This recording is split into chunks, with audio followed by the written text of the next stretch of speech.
আবেগের ফাঁদে পা দেওয়ার আগে শুধু নিজের কথা ভাবলে বিপদ আসবে। ফাঁদে পা দেওয়ার আগে কয়েকটি বিষয় মাথায় রাখুন। বাবা মায়ের অনুভূতি, তারা আপনার জন্য কত আশা স্বপ্ন দেখেছেন সেটা কখনো ভোলা যাবে না। পরিবারের মর্যাদা, সম্পর্ক যদি গোপন বা সীমা ছাড়িয়ে চলে, পরিবারের সম্মান ক্ষতিগ্রস্ত হয়। সমাজের দৃষ্টিভঙ্গি, শুধু আবেগে ভেসে গেলে পরবর্তীতে অনেকেই আপনাকে ন্যায্য বিচার করবে না।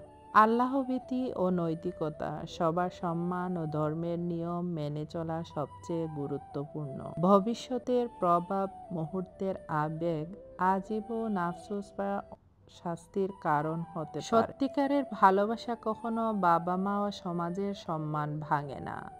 আবেগের ফাঁদে পা দেওয়ার আগে এইসব বিষয় মাথায় রাখা বুদ্ধিমানের কাজ। আর যারা এইসব বিষয় থেকে বেরিয়ে আসে, তাদের জীবনেই নেমে আসে ভয়ঙ্কর বিপদ।